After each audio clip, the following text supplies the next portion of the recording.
రంగారెడ్డి జిల్లా రాజేంద్రనగర్లో రోడ్డు ప్రమాదం జరిగింది. అత్తాపూర్లో ఓ యువతిని స్కూల్ బస్ ఢీకొట్టింది. ఈ ప్రమాదంలో యువతికి తీవ్రంగా గాయాలు కాగా ఆసుపత్రికి తరలించారు. క్షతగాత్రురాలు అత్తాపూర్కి చెందిన హారికగా గుర్తించారు.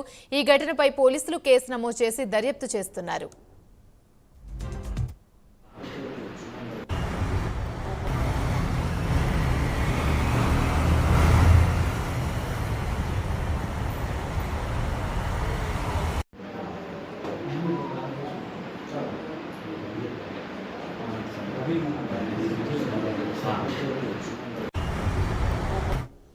రైట్, ఇదే అంశానికి సంబంధించి మరిన్ని వివరాలు మా ప్రతినిధి కుమార్ అందిస్తారు.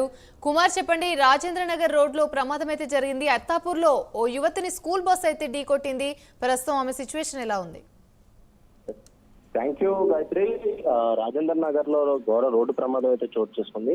అత్తపూర్ పిల్లర్ నెంబర్ 130 వద్ద ఒక యువతిని ఒక స్కూల్ బస్సు అయితే ఢీకొట్టింది.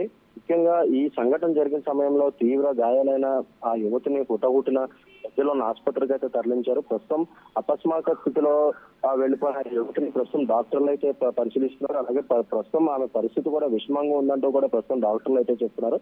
వర్షం పడుతుండడంతో PVNR ఎక్స్ప్రెస్ వే హైవే పై 130 పిల్లర్ కింద ఈ యువత అయితే వెయిట్ చేస్తున్న సమయంలో ఒక్కసారిగా ఒక స్కూల్ బస్ వచ్చి ఆ యువతను అయితే ఢీకొట్టింది. యువత అత్తాపూర్ కు చెందిన హారికగా అయితే ప్రస్తుతం గుర్తించారు. ఓ ఫార్మా కంపెనీలో హారిక పనిచేస్తున్నట్లు కూడా ప్రస్తుతం పోలీసులు అయితే గుర్తించడం జరిగింది. ముఖ్యంగా ఏదైతే ఈ రోజు ఉదయం నుంచి కూడా వర్షం పడుతున్న సమయంలో అత్తపూర్ పిల్లర్ నెంబర్ 131 దగ్గర వెయిట్ చేస్తున్న సమయంలోనే ఏదైతే స్కూల్ బస్ వచ్చి అతివేగంతో ఢీకొట్టడంతో వెంటనే అక్కడ ఉన్న స్థానికులు కూడా అప్రమత్తమై ఏదైతే ఆ యువతిని దగ్గరున్న ఆసుపత్రికి అయితే తరలించారు. ప్రస్తుతం ఆ యువతి పరిస్థితి విషమంగా ఉన్నట్లయితే తెలుస్తుంది. అలాగే మరొక పక్క పోలీసులు కూడా ఘటనా స్థలానికి చేరుకొని CCTV ఫుటేజ్ కూడా వెరిఫై చేశారు. ముఖ్యంగా ఒక హారికగా అయితే ప్రస్తుతం పోలీసు వర్గాలు అయితే గుర్తించి ఈమె ఒక ఫార్మా కంపెనీలో పనిచేస్తున్నట్లు కూడా తెలుస్తుంది. గాయత్రి. Right, thank you.